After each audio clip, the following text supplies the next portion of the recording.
I messed up installing one of my fork seals, and in my last video, I tore this whole fork down. Let's go ahead and install a fresh seal from our All Balls racing kit. I rolled the first fork seal when we installed it because I wasn't using a fork bullet. That's this thing right here. It'll just slide on your fork and protect your seal from getting caught on that lip right there. I tried to use the electrical tape method. It worked for the other fork, but not this one. So let's go ahead and do this one the right way. Let's just go ahead and get started with the fork seal installation. First, let's do the dust seal. Now here's one of our brand new seals out of the All Balls kit. We're going to make sure that this open end is actually facing up. And boom, there we go. I should have just got a fork bullet to begin with. This thing was literally like $6. So now there's this washer that goes on after that seal. There's actually a flat side and there's a round side of this washer, so we're going to make sure the flat side is facing up towards the outer fork tube. We're just going to also slide this one on after that washer. And then we could pull our fork bullet off. Now we could just go ahead and slide this fatter split bushing on. It'll sit in this notch right here. You kind of want to open it just a little bit and it'll slide on and sit in this notch. Now we could just go ahead and slide our outer fork tube on. We're going to carefully just slip this thing on.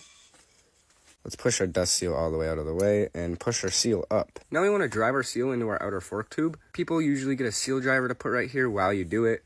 Last time I did this, electrical tape worked fine. So we're going to wrap some electrical tape around this like that. It's now the next day and I had to go get a whole new roll of electrical tape because I couldn't find mine. But I actually wrapped the fork in electrical tape right here, making sure it was perfectly straight, and it's about the same thickness as that seal. Instead of spending $60 on a seal driver, I spent $2 on some tape, and now we're basically going to just smack our outer fork into our lower fork, and this electrical tape should push our seal into our fork. You don't want to hit the seal in too much, you just want to hit it in enough so you can get that clip back in there.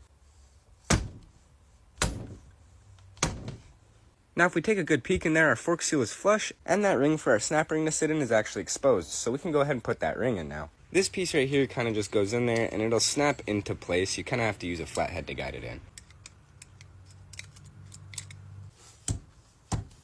That ring is now installed. Now we can go ahead and take the electrical tape off, and then we could just go ahead and slap our cartridge back in the fork, fill it with fluid, and bleed it. So time to speedrun this, because it is extremely nice out today and I want to ride the Yz125. Boom, there we go. I told you guys I was going to get it done off camera, and that's exactly what we did. That probably saved us about half of our time right there. It generally takes like 2 times longer to record the stuff when I actually do it. I set both forks to stock clickers and our seal isn't leaking, so that's awesome. Looks like we actually did the fork seal right this time. I'm going to pull this thing off the stand to see if it actually fixed our suspension.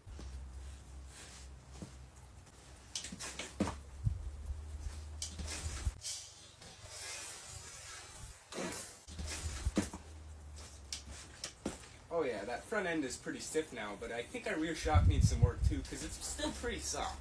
See, now I don't think this is normal. I'm not putting any weight on the bike, and watch this. I can pick it up like an extra inch or 2 like our fork is blown. Maybe suspension just isn't my thing like tires, but hey, at least I tried. But I don't know, I feel like I should be worried about that, and maybe I should just